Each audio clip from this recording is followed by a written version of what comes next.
go where I want and I do what I want. My belt match the kicks, don't you go burn them. Empty to the G, man, who you think it gonna be? And I'm back with the best reaction channel on YouTube that wouldn't be possible without YouTube. Now, the title of this video is going to be the story of South Central LA's prison fighter, Jap5. If you're new to the channel, make sure you hit that subscribe button. And if you're one of my day ones, drop a like and leave a comment like you always do. Now, without wasting any time, let's get into it. Now, without wasting time, man, we're just gonna get straight into it, man, because I already know. We gotta get to it, y'all. Let's go. Let's get it right here. Bam. And bam. Make sure I got the levels right. Let's go. See me in person and get cracking on Hoover, I'm gonna show you something. And I don't be walking around with security. Like ask about me. I'll be in a mall by myself or something. Or I'll be with her. What you doing? It's not too big. You look like a bad right now. Whoop you on the dead homie. The most hated player, they hate my name. They hate that I'm a shoulder, they hate my aim. They know that I'm from Hoover, they hate my game. If you gotta watch what you wear in a certain neighborhood, you gangbang. If you gotta duck when gunshots is flying, you gangbang.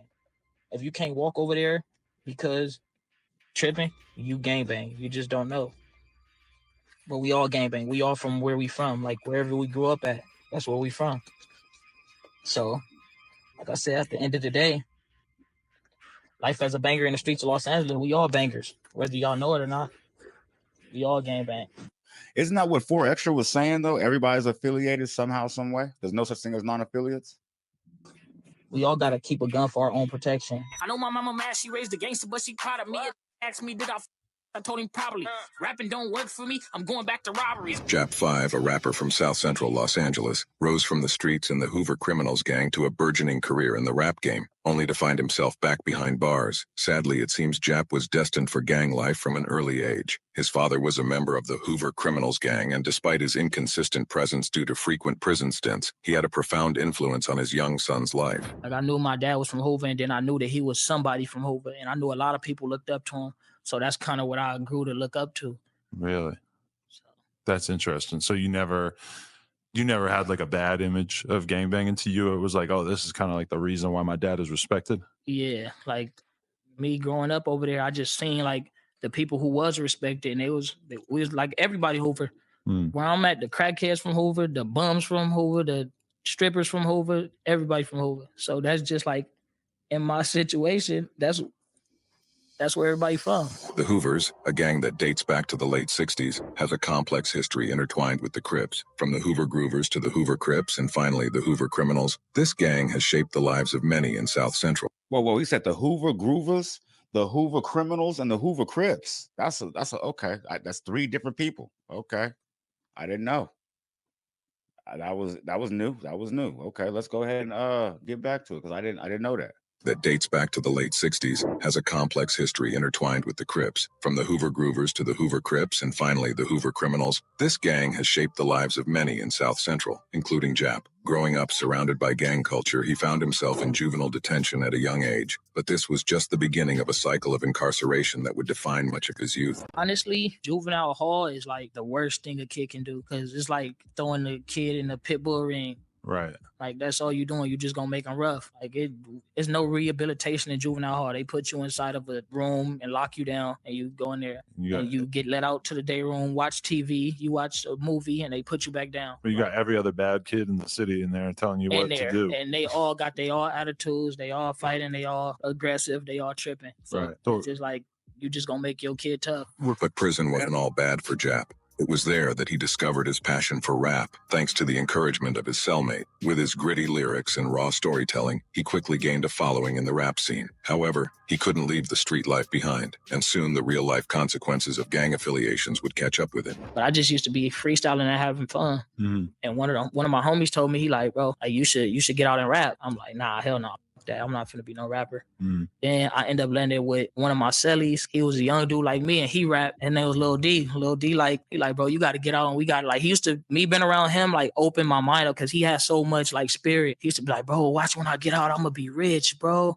Like woo. Like he used to just talk like that. And I used to be just listening. I used to be like, he used to be like, bro, and it started from that to me and him building a relationship. Then he like, watch when we get out, bro, we gonna be rich. And he used to always say stuff like that around me, so I kind of start thinking it too. And I used to just reminisce with him, but not even reminisce. I used to just, like I said, manifest. We used to just sit there and build and be like, this is what we gonna do.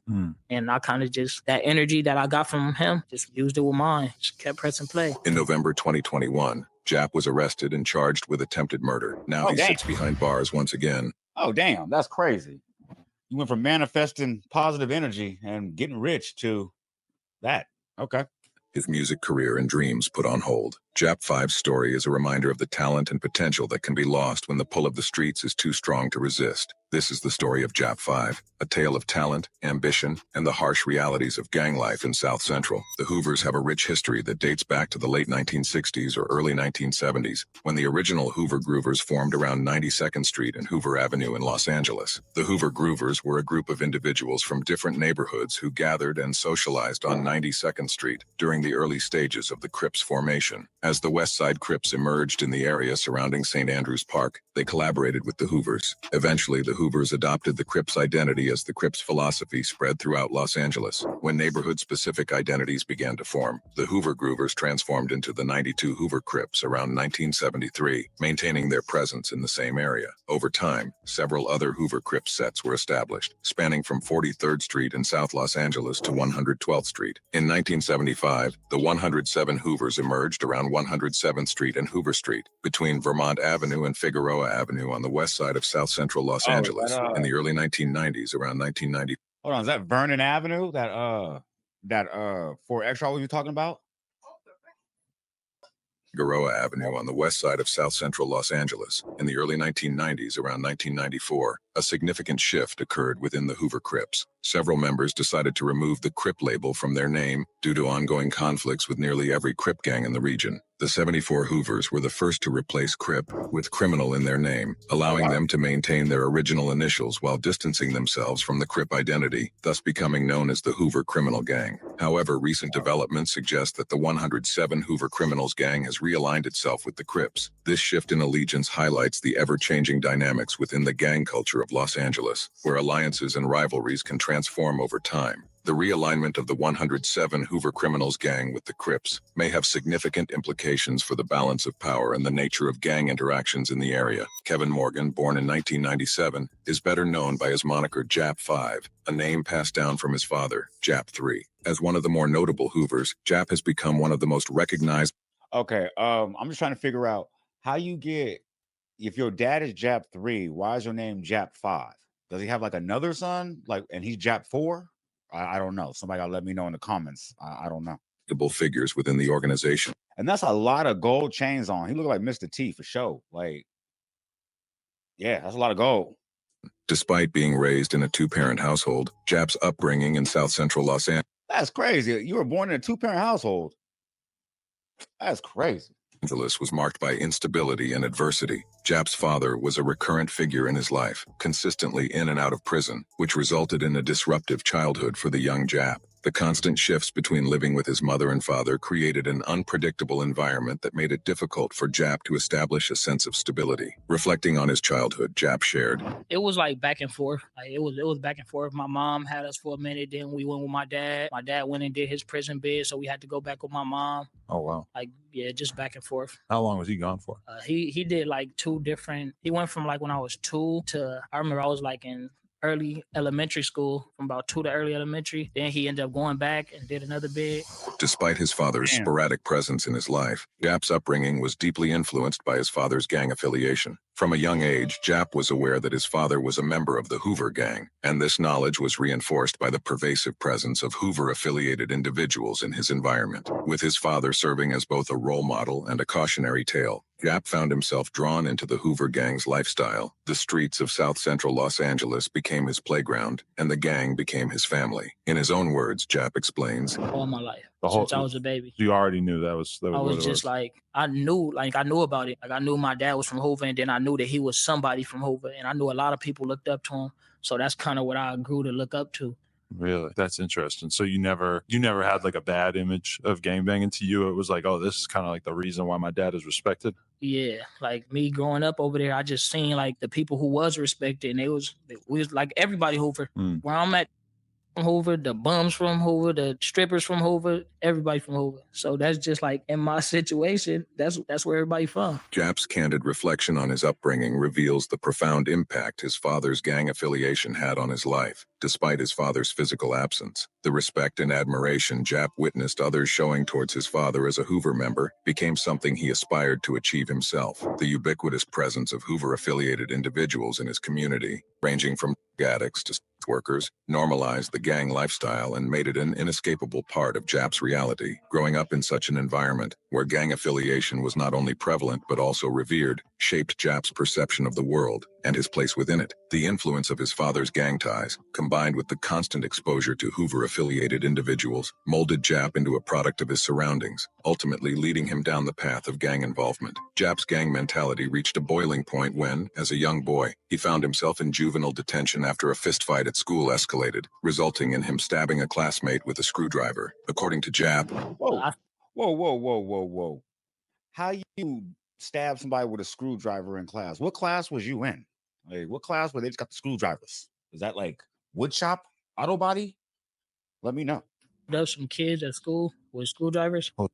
You brought the screwdriver with you, or you just happened to find it? I had it with me. Why? What happened? Why'd you have to go that serious with it? Shit, we was just playing around, and at my school, like it was a bunch of like stuff. We all out there like slap boxing and stuff.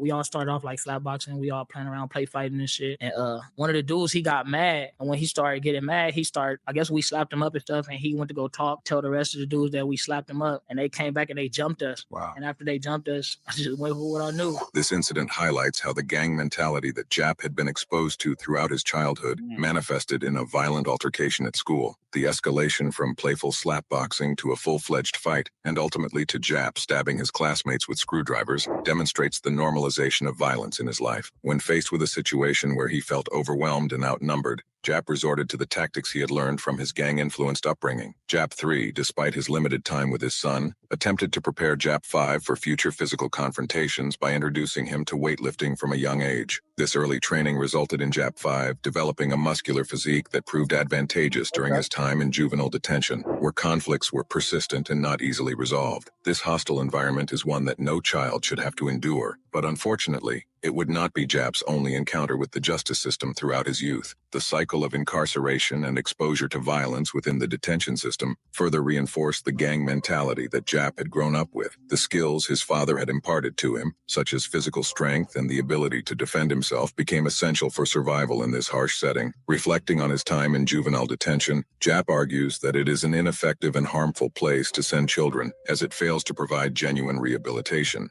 Jap explains, honestly, juvenile hall is like the worst thing a kid can do, because it's like, man, why do they keep bringing these the same scenes like back and forth? Are they trying to like just like extend the time of the video so we just watching it? Because this is the same time, it's like the third time when I've seen the same scene. Rehabilitation efforts within the system, instead of providing a supportive environment that addresses the root causes of delinquent behavior and promotes positive change, juvenile detention facilities often serve as breeding grounds for further violence and aggression. The conditions Jap describes only create a hostile atmosphere that reinforces negative behaviors and attitudes. The absence of proper counseling, education, and skill-building opportunities leaves young offenders ill-equipped to break the cycle of gang involvement and crime. One can only imagine how different Jap's life trajectory might have been had the juvenile justice system fulfilled its intended role of rehabilitation. After serving a sentence of several months in juvenile detention, Jap found himself incarcerated once again, this time in county jail on weapons and robbery charges. Upon his release, why does everybody always say that? Like, before extras, and like they always say, I did juvenile time, and then I got out, and then I got caught for flocking and robbing a house, and then I went to regular jail right after. It's like, yo, there's not even a chance of rehabilitation. It'd be months later. It don't even be like a long time later. incarcerated once again, this time in county jail on weapons and robbery charges. Upon his release, Jap followed in his father's footsteps and quickly landed back behind bars. According to Jap, this subsequent incarceration was the result of a series of offenses. I just had a bunch of different cases. Like I always just was on the streets. So when they finally did catch up with me, they had a bunch of different cases on me. This accumulation of charges led to Jap spending 4 years behind bars, a significant portion of his young life lost to incarceration, not including his previous stints in juvenile detention and county jail. The repeated encounters with the justice system, from juvenile detention to county jail, and eventually to a 4-year prison sentence, underscore the persistent nature of the gang lifestyle and the difficulties in escaping its grasp. Jap's time behind bars could have been a period of lost opportunities. However, prison provided Jap with opportunities beyond gangbanging, such as working as a boxing trainer. It also introduced him to a new version of street politics, where beef from the outside didn't always translate to the inside. Jap shares on this experience, saying, on the streets, we out here beefing heavy and all this, but in prison, that's controlled. Like, you feel me? We not beefing like we is on the streets in prison. And that's what I don't understand. Cause it's like we out here beefing with each other on the streets, and then in prison, it's like, yeah, I was buying stuff from your homies. Some of y'all, I had to train y'all. I was a boxer trainer in the gym, so when they come in, it's like I can't not train them because they from neighborhood now. So I had to train them too. So it's like, okay, we playing basketball in competitions. When you do sign up for recreations and stuff, and we got basketball competition, we got to play against them. They didn't sign up. They got a neighborhood team. We got a Hoover team. We got to play against them. You feel me? So it's like shit like that happening and it's going clean. And then it's like we out here killing each other. This exposure to a different set of rules and interactions within prison likely contributed to Jap's personal growth and the realization that rival gang members could coexist and even engage in friendly competition behind bars. Working as a boxing trainer had a transformative effect on Jap's prison experience. It provided him with opportunities to interact with a diverse group of people and served as an outlet for managing his stress. For the first time, Jap could begin to focus on aspirations and hobbies that extended beyond street life, including a growing interest in rap and writing. However, it took encouragement from a friend for Jap to take his talent seriously. Jap speaks on this turning point, saying, I used to be writing raps, but I just used to be freestyling and having fun. And one of my homies told me, he like, bro, like, you should get out and rap. Yeah. Why does it keep actually, what's it called? Keep showing the same scenes from Adam 22's No Jumper? Like, I ain't gonna lie, this story is kind of boring. I thought it was gonna be more spunky than this, and it's not. So received on SoundCloud, he seized the opportunity and took the next step by creating a video for the song and uploading it to YouTube. Jap's decision to prioritize his music career and his responsibilities as a father marked a significant shift in his life trajectory. By channeling his creative energy into rap and securing legitimate employment, Jap demonstrated a genuine desire to break free from the cycle of gang involvement and build a better future for himself and his family. As his music career was on the rise, he unexpectedly went viral for a different reason: his brand of street justice. Internet sleuths uncovered a video showing 2 young men attempting to rob a Mexican street vendor while recording the incident. Jap, witnessing this injustice, took matters into his own hands and physically confronted the attackers, teaching them a lesson with his fists. In the wake of this incident, Jap gained significant attention, but he quickly realized that not all attention was positive. Some of his new followers were not genuinely supportive of him as a person or an artist. Instead, they were eagerly awaiting another viral moment of violence. Jap said, like, the people that was following me were also negative people. Oh, so he got some squabbles out the way and then they just told him, you know what I'm saying? Okay, that's how they felt. They didn't want him to be, you know what I mean? They wanted, that's how LA politics is, man. If they hear you got a hell of a squabble, they don't see what's up with that. That's just how it goes. Like, that's crazy. You try to help somebody and then everybody's like, I don't care you help somebody. I want to see what's up with that squabble. Like, that's crazy. So they used to be posting videos like, when you gonna slap another? They used to be messaging me that, like, when you gonna slap somebody else? And I used to be like, what the? And now it's people like, when you gonna drop your new song? I need advice. Like, now my messages are different. I start noticing that. While Jap's actions in defending the street vendor were widely praised, it also attracted a certain segment of followers who were more interested in sensationalism and violence than in supporting his personal growth and artistic endeavors. As Jap was distancing himself from negativity and striving to pursue a legitimate path, he made it clear that he would not be cutting ties with his gang, even if he no longer actively participated in gang activities. For Jap, his gang affiliation was more than just a lifestyle. It was a part of his identity and family. Jap asserts, I'm a gang member because this is where I'm from. This is where I was raised. You can't no take that from me. Like I said, at the end of the day, this is where I was raised. I was raised from Hoover Street and in the Hoovers and all that. Y'all can't take that from me. Y'all can take everything from me. But when it come back to where I was raised here. So that's going to always stick with me. Jap's unwavering loyalty to his gang was immortalized in his song, Gang Slidin'. In the song, Jap raps, gang product, when it come to poppin', I'm the main topic, huh? I'm gang sliding with the gang sliders and all my sliding with me with the gang. Then in the song, Where I'm From, Jap further reinforces his lifelong commitment to the Hoovers, making it clear that his allegiance to the gang is non-negotiable. He raps, look, where I'm from, you can't hang if you weren't raised with us. So if you ever see us up in public, you not staying with us, it's gang with us. So if you hang with us, you better bang with us. These lyrics serve as a testament to Jap's deep-rooted... I'm not going to hold you. I'm going to have to hear that on a beat and hear his tone inflections because that sound like really Mickey Mouse cookie cutter type bar, ABC, like bars right there. I ain't gonna lie. Connection. If you a bang, you can't bang with us. If you don't hang with us, and it ain't the same with us. It ain't gonna change with us. I keep the thing with us. The thing of us. Like that's not really. But all right. To his gang and his willingness to stand by them, even as he attempted to navigate a new path in life. Jap's refusal to completely sever ties with his gang underscores the challenges faced by individuals attempting to leave gang life behind. The bonds formed through shared experiences, struggles, and a sense of family can be incredibly difficult to break, even when pursuing personal growth and positive change. Despite his efforts to distance himself from the negative aspects of gang life, Jap's continued association with his gang would ultimately have consequences. Crip Mac, a rapper, YouTuber, and member of the 5-5 neighborhood Crips, started a seemingly unprovoked beef with Jap. The two exchanged words on social media, with Crip Mac saying, Jap, go hood. You're another snoover sexual boy. Oh, hood, what can I say? See, man, I got a mental problem. On 5-5 Crip I do. And I really does destruction on neighborhood Crip. What else you gotta say, fool? Oh, hood. Jap refused to accept. Yo, I didn't know Crip Mac was out there tripping like that. Crip Mac was telling Jap. That's how Crip Mac is feeling. Oh shit, I didn't know he was turned up like that. Destruction on neighborhood Crip. What else you gotta say, fool? Oh, hood. Jap refused to accept the disrespect and responded, I ran your resume. They said your not official, Hoover. Stop capping for the gram, internet. Come get your script up. Be out here script up. You 5 me, said. They come play ball. He got street credit. The official really got the blue check. Cartoon character ass. You 5 me? Like, how you had that much extra? You 5 me? Everything. Then you can't say nothing without a 5th or a 5 with your weird. Then you run around dissing everybody. That's not gangster, bro.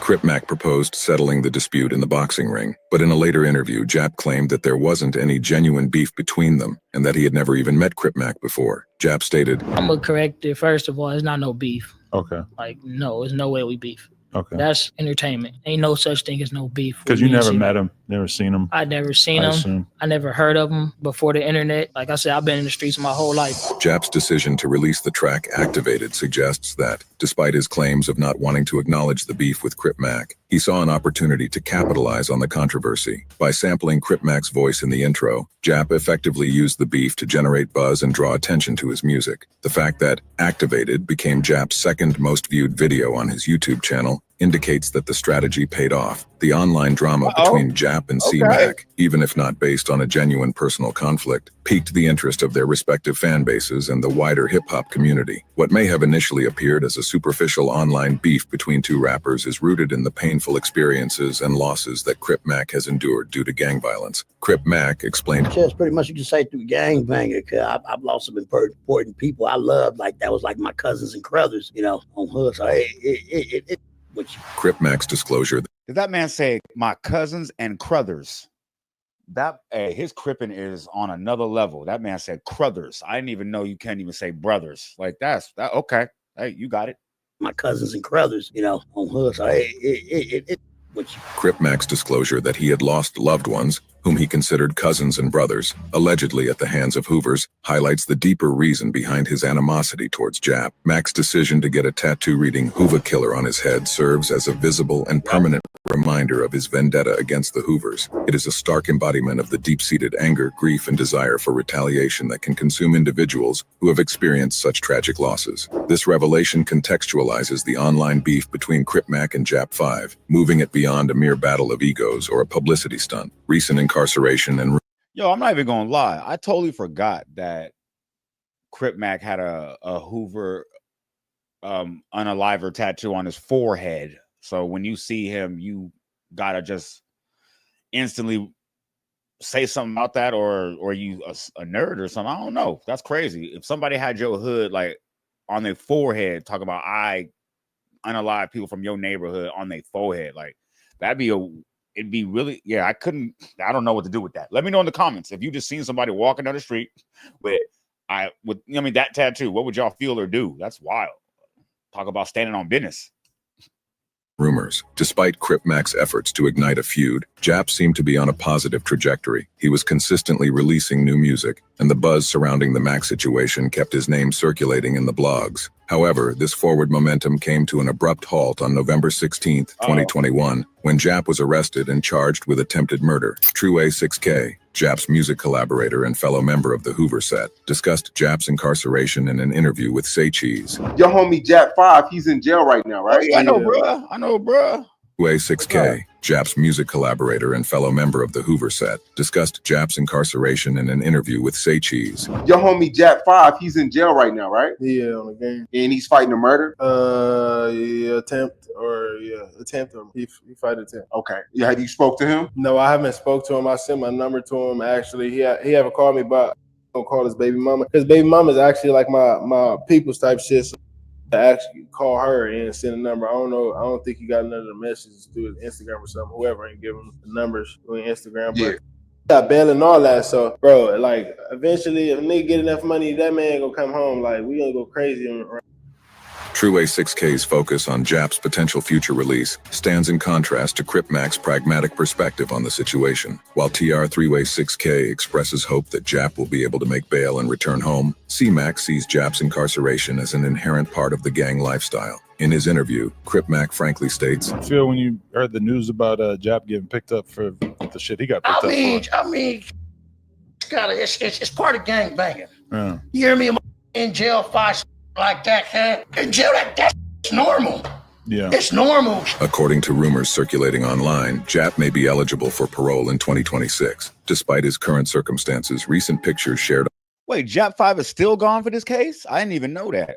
Oh, that's crazy. All right, now we know something out here. On his Instagram account, depict him looking healthy and in good spirits, even as he finds himself back in the very situation he worked so hard to avoid. Jap's incarceration serves as a poignant reminder of the immense challenges and risks faced by those involved in gang life, even when they make efforts to distance themselves from it. As Jap navigates the legal system and confronts the consequences of his alleged actions, his story becomes a cautionary tale, highlighting the far-reaching impact of gang affiliation and the ongoing struggles faced by those attempting to break free from its grasp. The future remains uncertain for Jap, and only time will reveal whether he will be able to overcome this latest setback and continue his journey towards building a life beyond the confines of gang culture. Jap's experience serves as a sobering reminder of the long and difficult road faced by those who seek to change their lives and break free from the cycle of violence and incarceration that often accompanies gang involvement. As Jap's story continues to unfold, it is crucial to consider the broader societal factors that contribute to the persistence of gang culture and the challenges faced by those attempting to leave it behind. Ultimately, Jap's journey is a testament to the resilience of the human spirit and the potential for change, even in the face of seemingly overwhelming odds. If you found this video...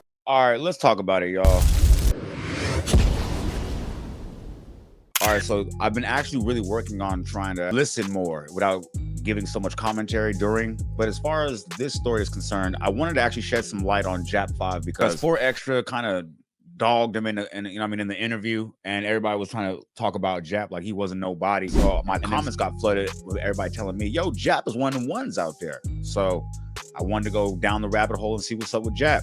I didn't know Jap was actually currently incarcerated for these charges that he's facing right now. And like I say, I don't wish jail or prison on anybody, not even my worst enemy. So I'll free Jap, hopefully comes home soon, and we can get some more music or more content, whatever he's gonna do. But hey, if you made it this far, that means you put some paint where it ain't. And for that, you need to be thanked. So don't forget to leave a like, comment, subscribe, share to be aware, put me in that algorithm because I need to be there, man. Because I know there's 10 other streamers out there doing it like me, but fuck that other little 10. I'm maxed out.